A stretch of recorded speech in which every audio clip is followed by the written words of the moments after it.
우리 이재명 대통령이 규제합리화위원회 이거 전체 회의를 주재했거든요. 이거 중요합니다. 원래 규제개혁위원회였다가 규제합리화위원회로 이름이 바뀐 거잖아요. 그러면서 국무총리 직속에서 대통령 직속으로 바뀌고 요거 자체로 일단 의미가 있을 것 같아요.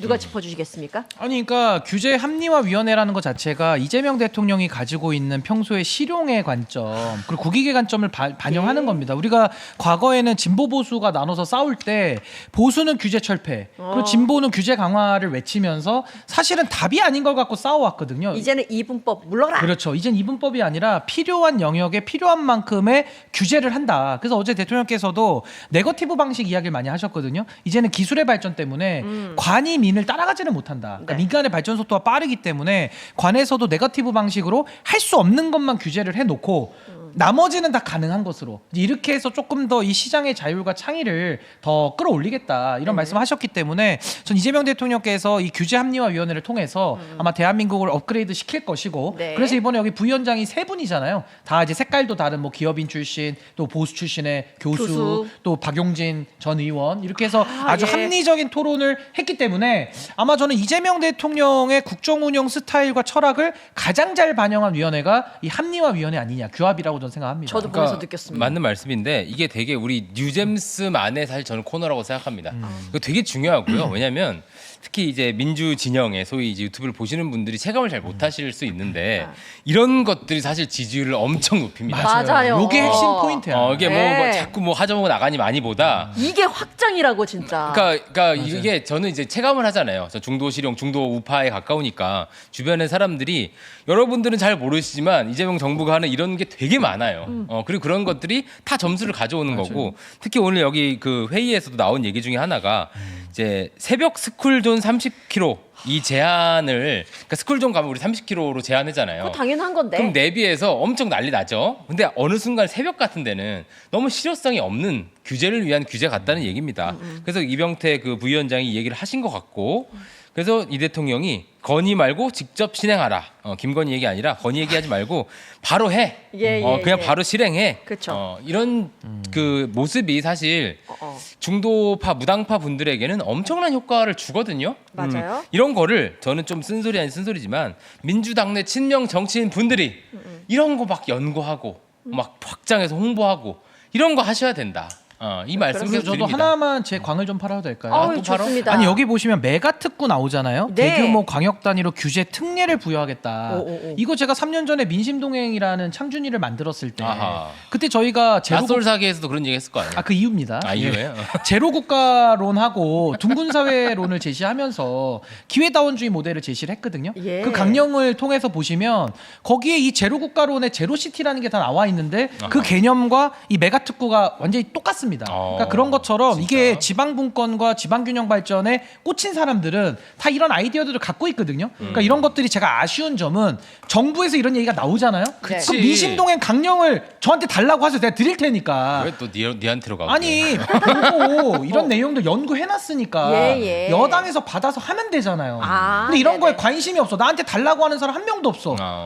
몰라서 그런가? 그치. 하여튼 그런 게 있어요. 여러 번 말씀해 주세요. 아니, 그러니까 저는 그러면 아까 이석규 가능합니다. 평론가 말씀하신 대로 저는 이제 보수 성향이다 보니까 보수 정치인이다 보니까 규제 합리화 위원회 방식으로 그동안의 대한민국을 늘 진단해 왔고 해법을 늘 찾아왔거든요. 그러니까 그런 고민들이 쭉 쌓여 있는데 민주당에서는 대통령님은 정부를 이끌고 중도 보수 확장을 확실하게 하고 있는데 네. 당이 이거를 지금 못 쫓아오고 있는 게 전 너무 안타깝다. 그러니까 이것도 정부에서 던질 만큼 던졌어요. 예, 그럼 다음은 맞습니다. 당에서 이어받아서 여론을 만들어 가야 된다. 그러니까 이런 좀 연구를 좀 더 관심 갖고 민주당이 하정우 수석에 대해서 갖는 관심에 한 100분의 1만 네. 좀 이런 네. 메가 특구에도 좀 관심을 가졌으면 좋겠습니다. 이런 거에 관심 갖고 있는 민주당 의원들 뭐 있을 것 같은데? 그러니까 이게 지역균형 발전이라는 게 이제 그동안 하도 몇십 년 해왔던 얘기라서 그렇죠. 좀 이렇게 재미는 없을 수 있는데요. 그렇기 때문에 좀 다르게 접근하려고 계속 시도를 해야 돼요. 저 아까 그 신인교회 낯설 사계 같은 데서 열심히 해야 되는데 저는 이 관성적인 또 지역균형 발전은 좀 반대합니다. 사실 이게 그냥 돈 풀기가 되면 맞아요. 그냥 지역 그 지자체들이나 혹은 지역 유지들의 돈잔치가 돼요. 그래서 뭐 엄청난 건물은 세워지는데 네. 아무 지역 그 발전에 도움이 안 되는. 그러니까 그렇게- 사람이 가질 않는 거지. 그렇죠. 아, 그런 상황이 되는데 저는 이제 이재명 정부가 이거를 관성적으로 하지 않길 바라고 그렇게 할 것으로 좀 예측도 되는 것은 네. 이거는 한두 군데 지역을 그냥 정해서요. 미친놈처럼 비상하게 투자를 세게 해야 돼요. 그 얘기가 제가 제로시티 얘기하는 겁니다. 아, 그래요? 그 제로콜라 얘기가 아니었어요? 그거예요. 제로시티가 확실해요? 딱 그 얘기입니다. 그러니까 이건 아주 비상하게 한두 군데 찍어서 대규모 집중 투하해서 맞아요. 교육기관들 막 다 내려보내고 네, 그러니까 이게 네. 막 다 잘하자가 안 돼. 어, 난 어, 그거를 어. 포기해야 된다고 생각해요. 현실적으로 수도권 중심으로 퍼져 나갈 수밖에 없는 현실은 있습니다. 그런데 한두 군데를 찍어서 대규모 투하를 하는 방식의 좀 비상한 그 지역균형 발전을 했으면 좋겠다. 그리고 앞으로 그렇게 할 가능성이 좀 있습니다. 저는 감히 또 예언을 해보고 아니 제가 네. 그거 조금만 더 설명드리면 제가 제로시티 이러니까 많은 분들이 이해를 못 하시는데 그 개념 자체가 집중 투자를 좀 하자 그랬잖아요. 네. 어느 정도 집중 투자를 제가 얘기를 했냐면 제로라는 게 부담 제로, 불안 제로, 그리고 세금 제로를 말한 거예요. 세금 제로가 뭐냐? 규제에 거기 완화네. 와서 사는 사람들은 아니 그러니까 사는 사람들이 가처분 소득이 늘어나야 되니까 낼 수 있는 그런 세금들에 대한 감면도 혜택을 과감하게 주고 그러니까 혜택을 줘서 국민들이 오게끔 만들자는 거예요. 그리고 일본에 있는 나가레야마 같은 시는 보육의 천국이거든요. 그러니까 애만 낳기만 하면 국가가 알아서 길러요. 그러니까 그 정도로 압도적인 어떤 육아 문제라든지 경제와 이런 여러 가지 그 혜택이 있어서 저는 거기 지금 우리 자유구역 특구 같은 것도 하지만 다 기업에다가 돈을 주지 거기 사는 분들한테 혜택을 주는 게 없거든요. 네, 많이 못 그러니까 그런 봤습니다. 것처럼 아예 혁신적으로 뭐 제로시티라고 이름을 하든 뭐 규제 메가 특구로 하든 이름은 중요하지 않아요. 그런 거점 도시들을 저는 한 10개 정도를 생각했는데 징검다리식으로 만들어서 압도적인 정말 이런 정책까지 한다고 하는 거를 해줘야 네. 그래야 국민들이 내려간단 말이에요. 그리고 관이 앞장서서 국가기관도 내려 보내야 되고. 어허. 그러니까 이런 식의 저는 좀 발상의 전환을 통해서 이거 인구 내려가는 문제요.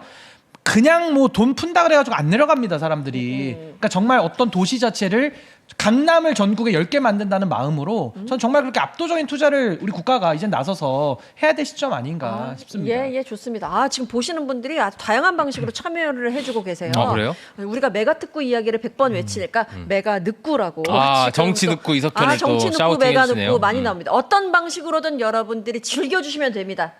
라임 좀 할까요? 예, 좋아요. 미국에는 마가, 우리는 메가. 재미 우리는 메가로 더럽게 간단 없네요. 말이에요. 메가. 띄워주세요. 아, 그런가요? 예, 칭찬해 받아줍시다. 주세요. 메가마가 받아주세요, 늑구 씨. 아니 저 채팅 보느라고. 좋습니다. 우리는 메가로 갑니다. 메가특구. 저는 사실 이거 잘 몰랐다가 대통령이 건의만 하지 말고 직접 하세요라고 약간 정색하면서 말씀하셨잖아요. 그 뜻은 아니야. 전 정색으로 봤는데. 아 그래? 예. 찡찡대지 말고 네가 해 뭐 이거야? 아니 여기는 지금 약간 하라고 모인 데인데 왜 의견을 해달라고 제시하고 이거 약간 자신의 지식이나 자신의 어떤 생각을 밝히는 자리가 아니라 어떤 걸 하겠다고 보여주는 자리이다. 나는 이렇게 해석이 되더라고요. 근데 확실히 저렇게 한마디 대통령이 하면 또 정부 부처에 쫙 나가기 때문에 그런 효과는 있을 것 같아요. 네. 하여튼 요거 개념들 잘 살려 나가야 됩니다. 네, 규제합리화위원회가 앞으로 중요한 역할을 해야 되고요. 요런 내용들 저희가 잘 살려야 될 것 같습니다. 채팅창에서 매일 이게 좀 다른 아이템을 하니까 좋다는 얘기 또 있으시네요. 그 뉴제임스 메일 해달라는 또 여론도 많아요. 지금. 그러니까 우리 매일. 또 뜨겁네요. 지금. 민희진 우리 김영민 PD님이 네. 하고 싶어서 하시는데 광고가 더 붙으려면 그렇죠. 더 많이 오셔야죠. 더 오셔야지 또 광고가 오나요? 지금 맞습니다. 동접이 한 1만쯤은 돼야 저희가 그럼요. 데일리를 칠 수 있다. 또 그렇습니다. 홍보 많이 욕심나네, 해주십시오. 1만 명. 그렇지. 데일리 방송의 허들이 좀 여러 개가 됩니다. 아 그래요? 많이 해보셔서 알아. 네, 데일리 방송의 허들이 좀 많아가지고. 뭐야 호들이야? 근데 하나씩 이제 다 접속자 수도 제거해야죠. 하나씩. 예. 제거를 한다고. 아니 그 난관들 허들들을 아, 하나씩 단계적으로 제거해야죠. 또 뭐가 있어? 동접도 있고요. 동접이 어느 정도 와서 광고도 뭐 있어야 그렇지. 되고요. 우리의 스케줄도 중요하고요. 그렇죠. 그리고 다른 방송들의 배치도 중요하고요. 스케줄은 뭐 맞춰야지. 알겠습니다. 이 셋 중에 제 방송이 제일 적어요. 그래서 가능한 발상이었습니다. 여러분의 사랑으로 그렇죠. 커갑니다. 그렇지. 뉴잼스와 함께하고 계십니다.